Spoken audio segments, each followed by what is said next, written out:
Parfait, on va attendre, quelques minutes avant de lancer le webinaire. On va attendre quelques minutes avant de lancer le webinaire, que la salle se remplisse. Je pense qu'on va lancer dans 5 petites minutes. Ce qui nous laisse le temps de nous présenter rapidement. Je sais pas si Christian, tu veux commencer par te présenter? Ouais, pas de souci.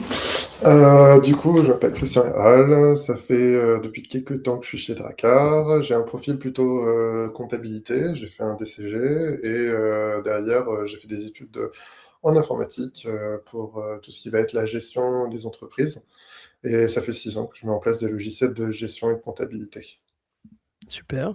Et moi, c'est Julien Giarini. Alors moi, j'ai un profil un peu particulier parce que j'ai un profil plutôt commercial, mais et ce pourquoi je suis là, c'est que j'ai travaillé plusieurs années chez Odoo, directement en Belgique. Maintenant, je travaille pour l'agence Drakkar et donc voilà, je partage aujourd'hui, mes connaissances. J'accompagne les commerciaux plutôt sur un rôle, avant-vente, sur, effectivement des projets Odoo ou des projets autres.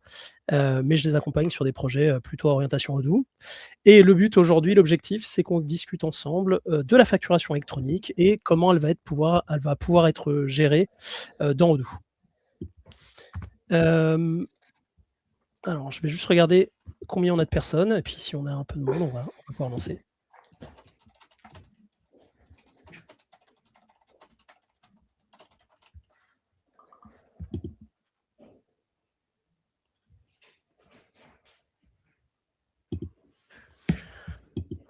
OK, heu, parfait. Ah, je vois déjà pas mal de gens sur le chat. Hésitez pas à poser vos questions. Ce qu'on va faire, c'est qu'on va lancer, la présentation, avec, Christian dans quelques minutes, dans 1 minute ou 2. N'hésitez pas à poser vos questions. Ce qu'on va faire, c'est qu'effectivement, on prendra les questions en fin de présentation. On essaiera d'y répondre, pardon, du mieux qu'on peut. Donc n'hésitez pas à les mettre, je les vois, donc j'hésiterai pas à faire le tri et on les soumettra à Christian et en essayant d'y répondre. On va encore attendre 2-3 minutes. Hem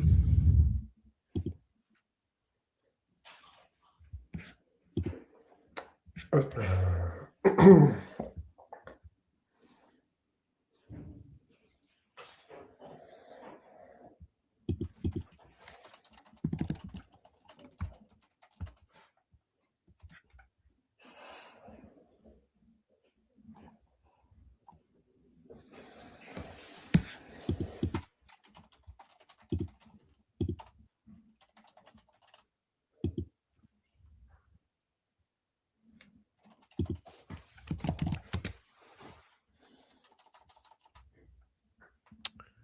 Je vois que ça se remplit encore.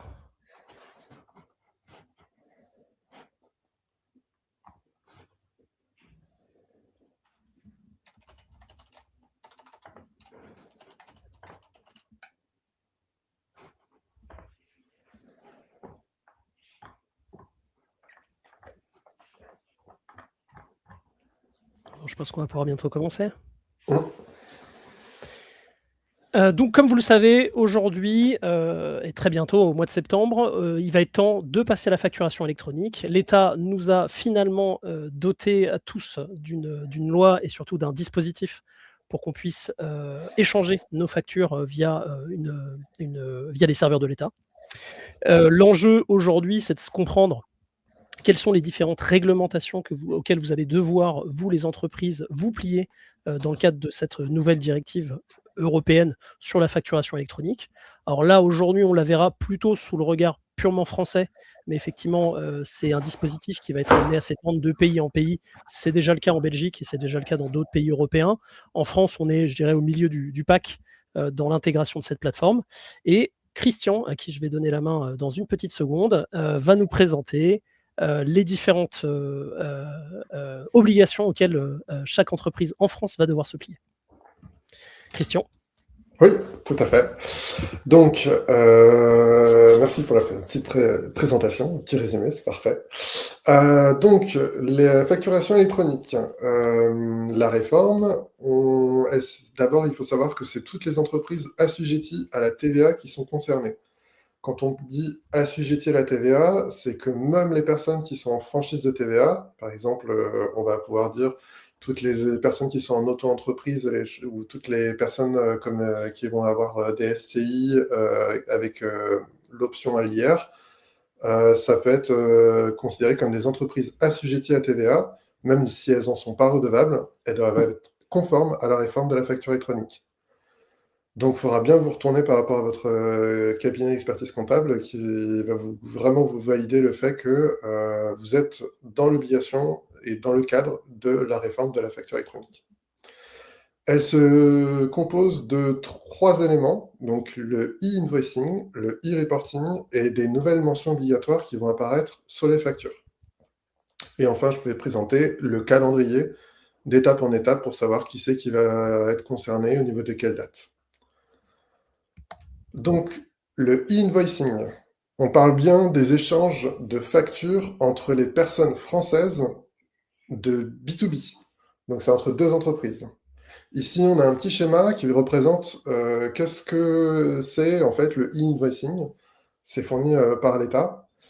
On voit que en fait, le fournisseur, il va envoyer des factures électroniques qui vont être transmises à leur PDP, qui maintenant, c'est plus le cas, c'est plus plateforme de dématérialisation partenaire, c'est PA, plateforme agréée, qui ensuite, la PA va transmettre à l'autre PA de réception la facture, qui ensuite l'acheteur va le recevoir. Et entre-temps, la PA du fournisseur, elle va le transmettre à l'administration fiscale. Donc ça veut dire que toutes les factures qui vont être émises électroniquement vont être aussi reçues par l'administration fiscale. Et de vous, votre côté, les factures, quand vous allez les recevoir, elles vont être automatiquement intégrées dans votre logiciel. Donc, le fonctionnement d'une PA, c'est d'abord l'annuaire des entreprises via le numéro de SIRET. Pourquoi? Parce qu'en fait, comme on voit au niveau d'ici, c'est on transmet comment est-ce qu'on va savoir que le fournisseur va transmettre sa facture à l'acheteur? C'est grâce au numéro de SIRET. Et c'est le numéro de SIRET qui dit attention, avec l'annuaire des entreprises, on redirige de la PDP à l'autre PDP, ou plutôt la PA. Ensuite, on sépare bien 2 choses, l'émission et la réception des factures au format autorisé. Donc l'émission, c'est celle où on est dans l'obligation d'émettre des factures électroniques, et la réception, c'est celle de recevoir des factures au format électronique. Donc on sépare bien les deux parce qu'il y a des obligations qui vont venir étape par étape en termes de date. Et enfin, il y a une notion de cycle de vie d'une facture avec un statut. Donc c'est-à-dire que votre fournisseur, il va déposer sa facture. De votre côté, elle va être soit rejetée, soit mise à disposition, c'est-à-dire qu'elle est bien arrivée. Et ensuite, de votre côté, vous allez pouvoir l'approuver, la mettre en litige ou dire que vous avez payé la facture. Et derrière, automatiquement, votre fournisseur, il va recevoir le statut. Donc tout ça, ça va être géré automatiquement dans le logiciel qui va être géré avec l'APA. On va passer à la deuxième réforme, qui est le e-reporting. C'est une toute nouvelle déclaration qui va apparaître en obligation comme une déclaration de TVA. Donc c'est 2 transmissions. La première transmission, c'est toutes les données B2B internationales et B2C. Donc tout ce qui est en dehors du cadre du e-invoicing, vu qu'ils n'ont pas accès à vos factures, ils vont vous demander des données, un petit peu un tableau en fait, par lequel ils vont avoir toutes vos informations sur les échanges internationaux et les échanges avec les personnes en B2C, en customer classique. Donc il faut savoir que du coup, en fonction de votre entreprise et le régime que vous êtes rattaché, donc par exemple, je vais prendre le régime réel normal mensuel, le régime le plus classique, il y a une fréquence de dépôt qui est à la décade. Donc c'est-à-dire que à la période du 1er et 10 du mois, elle doit être déclarée le 20 du mois, le 11 au 20, le 30 du mois, etc. Donc il faut vraiment bien faire attention. Normalement, ça c'est censé être géré automatiquement par votre logiciel, mais c'est une déclaration qui va être obligatoire. Et enfin, il y a la deuxième déclaration qui est la déclaration des données de paiement. Quand on dit de déclaration des données de paiement, c'est notamment, par exemple, l'exigibilité de la TVA sur l'encaissement. Alors, quand je dis, c'est un peu un terme un peu compliqué, c'est-à-dire que normalement, votre TVA, quand on est avec les services, la TVA, elle est exigible au moment de l'encaissement de la facture. Et ben, cette donnée-là, on doit la transmettre quand quand est-ce que la facture, elle a été payée. Et ben ça va être une donnée qui va être pareil dans un même tableau et qui va être soumis à dépôt mensuel et avant le 10 du mois suivant, par exemple. Et enfin, le troisième niveau de réforme, qui sont les nouvelles mentions obligatoires sur les factures. Donc, il va falloir modifier vos modèles de facture pour pouvoir faire apparaître 4 nouvelles mentions. La première, le sirène du client. La deuxième, la catégorie d'opération. Quand on parle de catégorie d'opération, c'est vraiment principalement ce qui est vendu, c'est du bien, c'est du service, ou là, si c'est 50-50, on dit que c'est du mixte. La troisième mention, c'est l'option de la TVA sur les débits de la société. Si jamais vous êtes en TVA sur les débits au niveau de votre société, donc si ça ne vous parle pas, c'est que vous ne l'êtes pas, eh ben, il faudra le signaler sur vos factures. Et enfin, la quatrième mention, c'est l'adresse de livraison qui est différente. Si jamais elle est différente de la facturation, il faudra obligatoirement la mentionner. Et enfin, on va apparaître sur le calendrier, qui va être les dates de mise en vigueur et de conformité par rapport à la réforme. Donc, pour tout le monde, on dit bien pour toutes les entreprises qui sont assujetties à la TVA, à partir du 1er septembre 2026, on doit tous réceptionner de façon obligatoire. Donc, comme on revenait dans le schéma précédent, c'était du coup, comme à partir du 1er septembre 2026, les grandes entreprises et les ETI, elles doivent émettre, bah, vous, de votre côté, il faut à tout prix que vous les receviez. Parce que si eux, ils émettent et que vous n'avez pas les possibilités de les recevoir, il y a forcément quelque chose qui va poser problème. Donc c'est pour ça qu'ils demandent à ce que toutes les entreprises soient conformes à la réception des factures électroniques. Donc, les grandes entreprises, elles sont dans l'obligation de faire l'émission, le e-reporting et les nouvelles mentions. Et ça sera en 1er septembre 2027 pour toutes les autres entreprises, où là, cette fois-ci, il faudra être conforme sur l'émission, le e-reporting et les nouvelles mentions. Et maintenant, on va parler des choses qui fâchent. Au niveau des risques et des sanctions.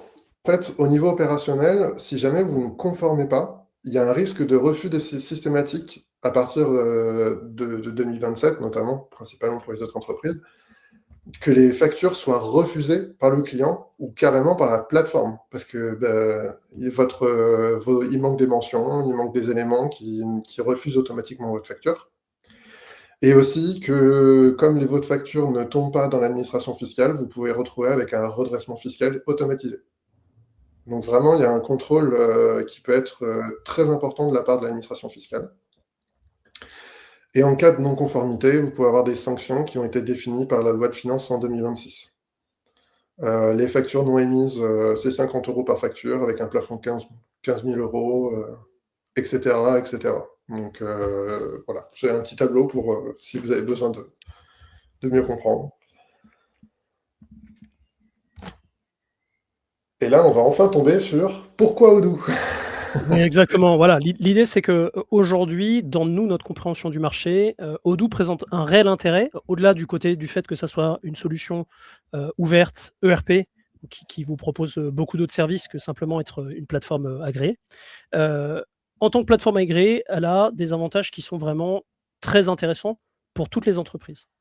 Donc déjà, elle a le statut de PA, ça c'est une chose. Elle inclut évidemment l'e-invoicing et elle pourra gérer l'e-reporting, même si Odoo, pour l'instant, ne l'a pas mis en place. Elle sera prête. Si, elle est prête déjà ou pas, Christian? Tu l'avais Ouais, j'ai déjà mis en place. Le reporting se fait de façon automatisée. Il y a juste des fois, de temps en temps, des besoins de valider si jamais il y a des éléments qui peuvent être un peu, on va dire, qui sont en attente de validation, par exemple des factures qui sont encore un petit peu en brouillon, qui ont été modifiées, des petites choses où il y a besoin quand même de revalider pour être sûr que le e-reporting soit conforme. Donc c'est bon et en plus, l'avantage, c'est que même si vous êtes éventuellement client Odoo déjà, le fait de passer en PA, c'est possible de la version 18 et 19 qui sont les versions actuelles et bien sûr la version 20 qui va sortir au mois de septembre. Qu'est-ce qui se passe, Christian, pour les versions un peu plus anciennes? Alors, il y a la V17 où il y a peut-être, je dis bien peut-être, mais un rétro-portage qui va être possible, mais c'est encore en décision au mois de juillet. Mais par contre, sur toutes les anciennes versions, il faudra forcément migrer parce que sinon, ça va pas être possible. OK. Et une question qui est souvent posée, et je prends un peu d'avance sur les questions que je pense qu'on va recevoir, c'est quoi le coût de passer sur la PA sur Odoo? C'est rien. Le coût est totalement et entièrement gratuit. C'est pris en compte dans l'abonnement. D'accord, donc il n'y a pas de surcoût, pas de frais par facture.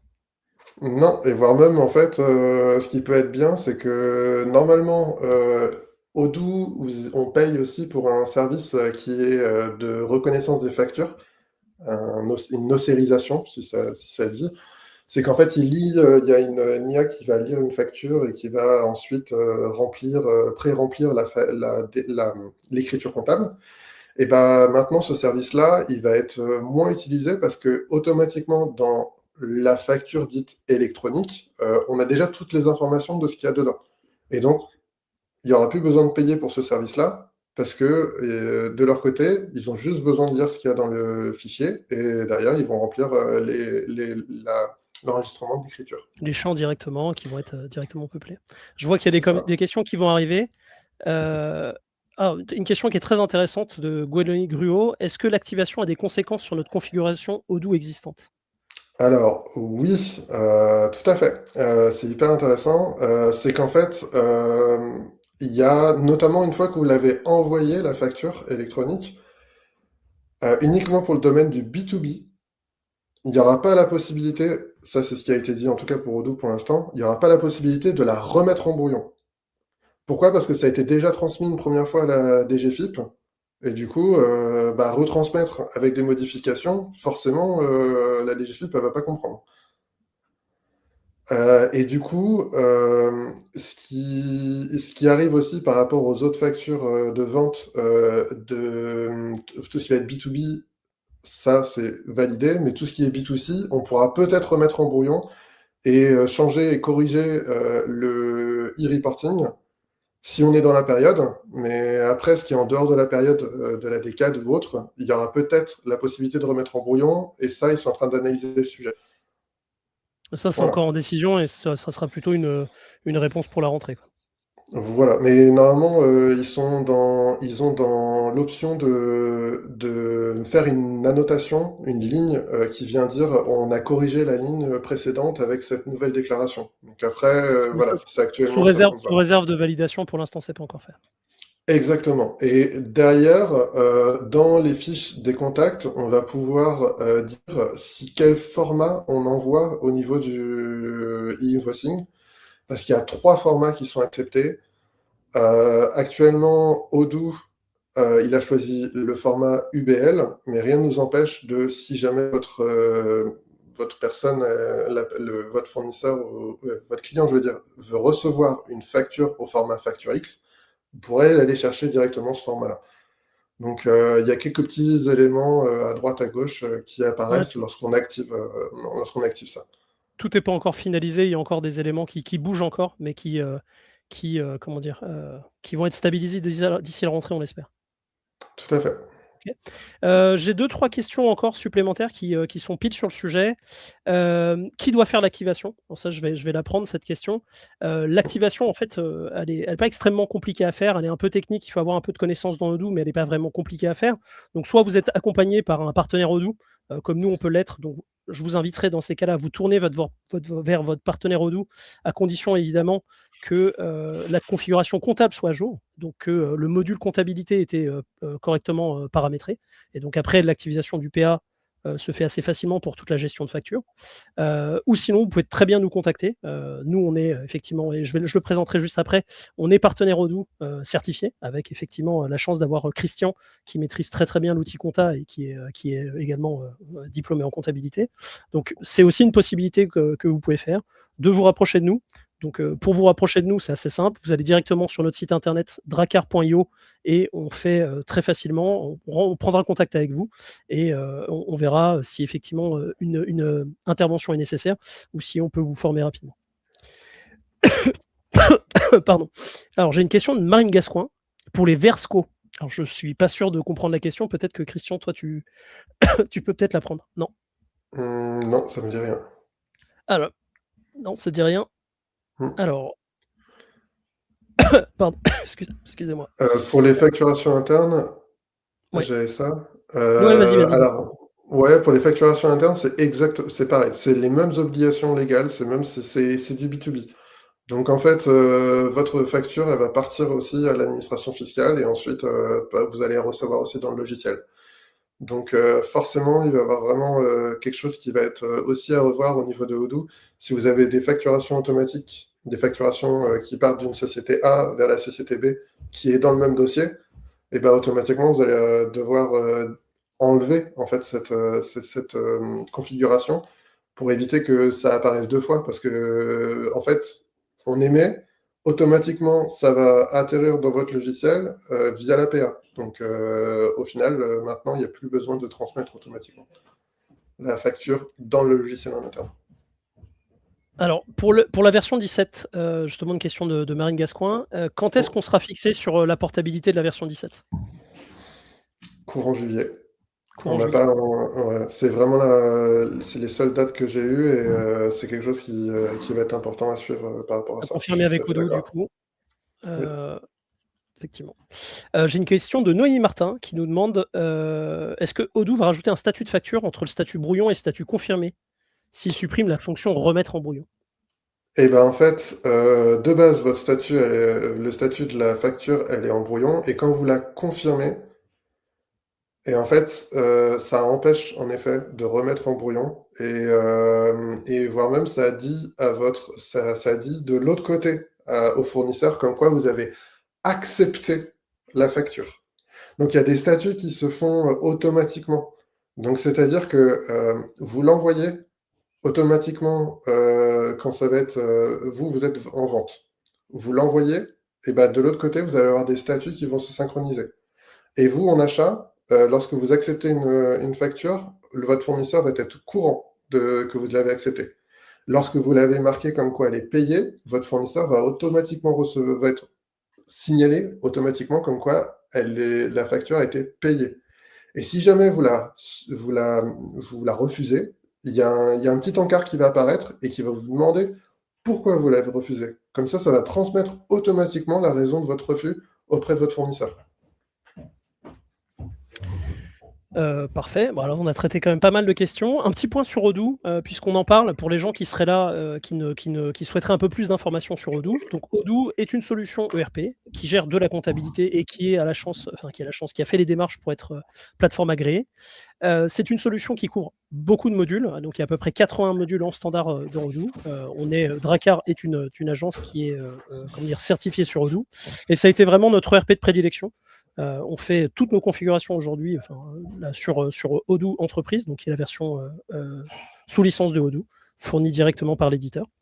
Et elle couvre effectivement différents domaines, la vente, la gestion des opérations, gestion de stock, évidemment la partie finance avec la comptabilité, partie marketing, gestion de services, fait aussi également des sites web et peut proposer des solutions de gestion de ressources humaines, sauf la paie. Tiens, est-ce que tu peux passer au slide suivant? Oui. Hop. Un petit point sur notre agence avant de reprendre quelques questions. Notre agence, donc nous, effectivement, on est, comme je vous le disais, l'agence Dracar. On a 3 spécialités aujourd'hui sur le marché. Donc, on a évidemment cette spécialité d'intégration de logiciels ERP, Odoo en particulier. On a également, et ça, c'est une activité qui est un peu plus historique chez nous, puisqu'on a une agence qui a maintenant 6 ans. C'est l'activité studio. Donc, c'est une activité de développement sur mesure où on va pouvoir créer effectivement de l'application en fonction de ce qui est nécessaire, c'est une activité qui vient accompagner notre activité de Odoo également, puisqu'on est à même de créer des passerelles entre d'autres logiciels ou créer effectivement des portails clients ou d'autres solutions externes, connectés ou non à Odoo. On a un studio et effectivement une équipe de développeurs à demeure qui est capable d'écouter vos besoins et effectivement de vous proposer différentes solutions. Et dernière solution, qu'on propose, dernier service qu'on propose à nos clients, c'est Dracaria, avec un accompagnement sur des problématiques IA qui viennent effectivement venir interagir. C'est une prestation qui vient interagir souvent avec notre activité Odoo ou notre activité studio.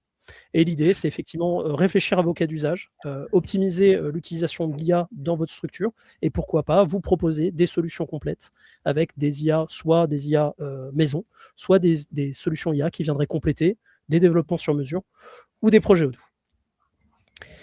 Je vois qu'il y a encore d'autres questions qui sont arrivées. Quand on n'est pas sur Odoo, est-ce qu'on peut quand même utiliser juste Odoo comme PA? Alors, vaste débat, ça. Ma réponse plutôt est remplie de questions. C'est ça qui va être assez complexe. Est-ce que tu peux faire une réponse courte? Est-ce que c'est possible? C'est possible, mais c'est pas forcément envisageable dans le sens où, lorsque vous recevez les factures, il faudra aussi peut-être faire des vérifications avec vos commandes d'achat, avec d'autres éléments qui peuvent être dépendants. Il faut savoir aussi avec votre cabinet d'expertise comptable si c'est elle qui gère les parties achats. Donc en fait, il y a comme une partie analyse du sujet sur lequel il ne faut pas se précipiter et il faut vraiment bien se poser. Moi, j'aurais pas tendance à pousser trop rapidement. Faut d'abord se consulter tous les acteurs qui sont autour de la comptabilité pour être sûr que ça corresponde. Par contre, pour tout ce qui est transmission, vous pouvez transmettre avec plusieurs plateformes différentes. Ça, il n'y a aucun problème. Mais pour la réception, là, il va falloir vraiment stratégiquement se poser la question. Donc, c'est pas un petit sujet, vraiment, il faut bien prendre l'élément par le bon bout. Donc en gros, pour faire une réponse très courte, c'est possible techniquement. Maintenant, ça a des implications qui fait que ça peut provoquer peut-être plus de complexité pour vous dans le traitement de la facture.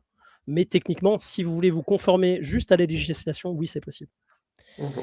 Question de Marine Gascoin. À l'heure actuelle, est-ce qu'on est agréé officiellement? Alors oui, on est certifié, nous, sur Odoo. Et Odoo est officiellement plateforme agréée. C'est-à-dire que, si c'était la question, Odoo est tout à fait à même de recevoir et d'expédier les factures et d'être conforme à la réglementation pour le 1er septembre 2026. Pauline Jeanne qui nous demande « Que se passe-t-il si la PA de mon fournisseur et la mienne n'ont pas tous les mêmes statuts de facture? Par exemple, si la PA de mon fournisseur n'a pas les statuts recommandés ?» Alors, il y a un débat là-dessus, justement, sur différentes typologies de logiciels. Il va garder le dernier statut en état. Je sais que, par exemple, il y a un statut qui reste encore un petit peu dans le flou, qui est le statut paiement partiel. Notamment Odoo, je crois qu'il ne gère pas le paiement partiel parce que ce qui est plus intéressant, c'est lorsque le paiement est total, en fait. Donc, normalement, c'est le dernier statut qui reste actif. Donc après, parce que mis bout à bout dans le fil, bah, une fois qu'elle est validée et que vous la mettez en litige, par exemple, c'est en litige et un statut entre recommand opt-in pas forcément obligatoire. Et du coup, ce statut-là, ça sera toujours, elle a été validée de votre côté. Hein. Vous l'avez toujours pas annulée, donc elle est toujours en état validé. Mais par contre, il faudra vous tourner par mail vers votre fournisseur pour dire attention, voilà, il y a besoin de rediscuter sur cette facturation, quoi. Ok. Merci pour cette réponse. J'ai une question de Thomas Artigue. On est déjà client, qu'est-ce qu'on doit faire pour être conforme? Il faut aller se retourner vers une personne qui s'y connaît un peu plus techniquement, mais en fait, il y a un module qui a été rajouté. Donc, il faut aller dans les apps particulières et il faut rajouter le module qui est un module PDP. mais il a un nom un peu particulier. C'est facture électronique France. Il faut le rajouter et ensuite aller dans les paramètres comptabilité et rajouter et remplir en fait le petit module qui s'est rajouté dans les paramètres. Donc, ce que je pourrais vous conseiller, Thomas, c'est tournez-vous vers un partenaire Odoo français qui pourra effectivement vous accompagner là-dedans. C'est pas extrêmement complexe, ça vous coûtera pas très très cher en principe. N'hésitez pas à nous contacter hein, si jamais vous voulez en savoir plus et vous souhaitez qu'on vous accompagne. Très sincèrement, c'est vraiment pas grand-chose, à condition encore une fois que toute la partie facturation et le module comptable soit bien configuré. Mais l'activation juste de la plateforme agréée Odoo, c'est pas quelque chose de complexe. Tout à fait. Est-ce qu'on avait d'autres slides? Je crois qu'on a fait le tour de notre présentation. C'était les questions, mais on en a traité au fur et à mesure. Est-ce qu'il reste des questions dans l'auditoire? Est-ce que vous avez encore des questions à poser? Voilà, une question encore, effectivement, vous pouvez nous contacter directement. Alors, vous pouvez aller sur notre site internet, Dracar, DRA2KAR.io, et il y a un formulaire de contact qui est sur le site directement. Donc, n'hésitez pas à le remplir et à préciser que c'est pour de la facturation électronique. Donc, vous pouvez nous contacter et vous serez probablement en contact avec moi ou un de mes collègues et on verra pour effectivement vous accompagner, vous aider dans la mise en place de l'APA. Si vous souhaitez nous contacter directement, mon adresse email c'est julien.injarini. Alors Injarini c'est INJARINY @dracar.io et Christian Héral. Je vais la mettre dans le chat, ça va être beaucoup plus simple. Ouais.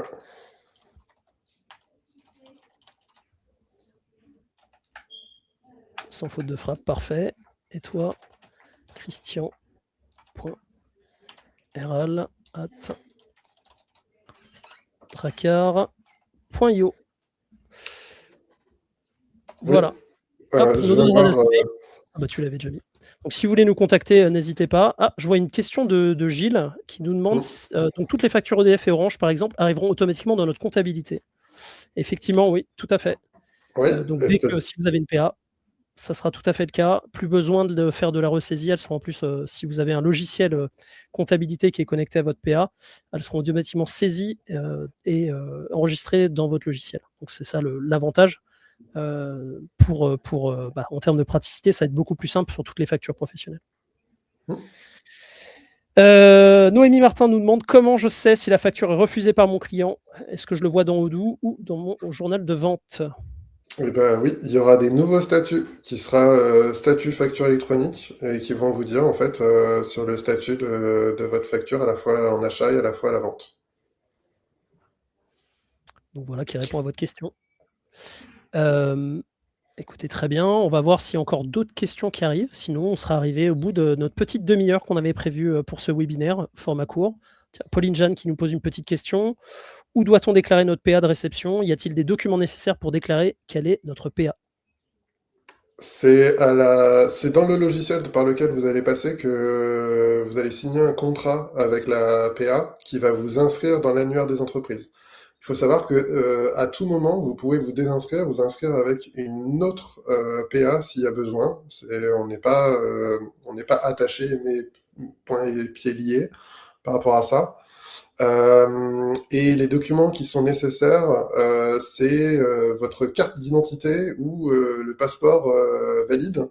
Et c'est pas n'importe quelle personne, c'est surtout de la personne représentante de l'entreprise. Et ils vérifient bien ça. Et en fait, une fois qu'ils ont fait le dépôt, le soir même, ils font votre inscription. Et du coup, après, le lendemain, vous avez votre inscription qui est faite et le logiciel qui est paramétré.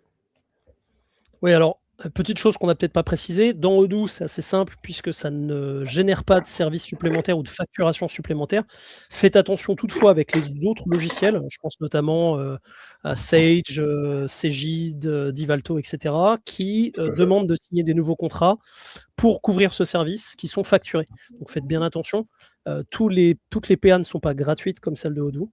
C'est important de les mentionner parce que si vous engagez sur une PA d'un autre prestataire, je ne peux pas vous garantir que ça sera sans coût. Et des fois, ça peut être facturé à la facture. Exactement. Est-ce que je peux avoir plusieurs PA, par exemple, une pour l'émission et une autre pour la réception? Alors, pour l'émission, il est fortement conseillé d'en avoir qu'une seule. Il y a un système de routage, mais ça devient très compliqué. Franchement, je vous conseille d'avoir une seule PA. C'est-à-dire, en fait, c'est comme si vous imaginez, vous avez une boîte aux lettres, votre boîte aux lettres comme à la maison.